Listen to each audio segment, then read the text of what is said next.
சென்னையில் மாநகராட்சி சேவைகளை வாட்ஸ்அப் மூலமாக பெறக்கூடிய திட்டத்தை மேயர் பிரியா தொடங்கி வைத்தார். அரசு திட்டங்களின் பலன்களை பெறுவதற்கும் சான்றிதழ்கள் வாங்கவும் கட்டணம் செலுத்தவும் அரசு அலுவலகங்களுக்கு சென்று வரும் நிலை உள்ளது.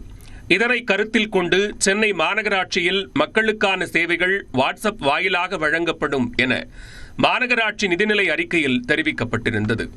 இந்நிலையில் மாநகராட்சி அலுவலகத்தில் நடைபெற்ற நிகழ்ச்சியில் இந்த திட்டத்தை மேயர் பிரியா தொடங்கி வைத்தார். இதன் மூலம் தமிழ்நாட்டிலேயே முதன்முறையாக சென்னை மாநகராட்சியில் பொதுமக்களுக்கான சேவைகள் அனைத்தும் வாட்ஸ்அப் மூலம் வழங்கப்பட உள்ளது. இதற்காக மாநகராட்சி நிர்வாகம் 9445061913 என்ற வாட்ஸ்அப் எண்ணை அறிமுகம் செய்துள்ளது.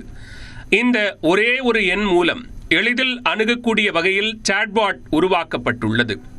இந்த வாட்ஸ்அப் சாட்பாட் எண்ணிற்கு ஹாய் அல்லது வணக்கம் என பதிவிட்டால் மாநகராட்சியின் சேவைகளை அதில் உள்ள உரிய வழிகாட்டுதலுடன் உள்நுழைந்து பெற்றுக்கொள்ளும் வகையில் வடிவமைக்கப்பட்டுள்ளது.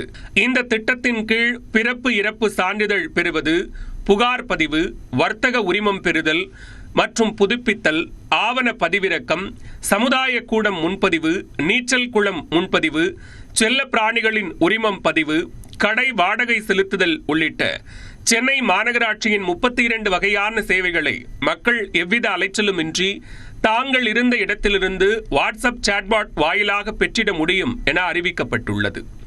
இதேபோன்று மாநகராட்சி நிதிநிலை அறிக்கையில் வெளியிட்ட அறிவிப்பின்படி QR கோட் மூலம் சொத்து வரி உள்ளிட்ட மாநகராட்சிக்கான வரிகளை செலுத்துவதற்கான திட்டத்தையும் மேயர் பிரியா தொடங்கி வைத்தார். QR கோட்ல மாநகராட்சிக்கு நம்ம ப்ராப்பர்ட்டி டாக்ஸ் பே பண்றதாக இருந்தாலும் சரி, இல்ல வேலிடேட் நோட்டீஸா இருந்தாலும் சரி, இந்த QR கோட் ஸ்கேன் பண்ணி இருக்கும் இடத்துல இருந்தே அது பொதுமக்கள் பயன்படுத்திக் கொள்ளலாம். இது நம்ம மெட்ரோ துறைக்கும் மாநகராட்சி சார்பாக QR கோட் வழங்கப்பட்டிருக்குது. அதே போல இ சேவைக்கும் வழங்கப்பட்டிருக்கிறது.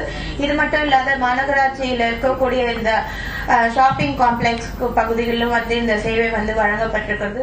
ஒவ்வொரு சேவைக்கும் ஒவ்வொரு அலுவலகத்திற்கு மக்கள் அலைவதை தடுக்கும் வகையில் இந்த திட்டம் அறிமுகம் செய்யப்பட்டுள்ளது.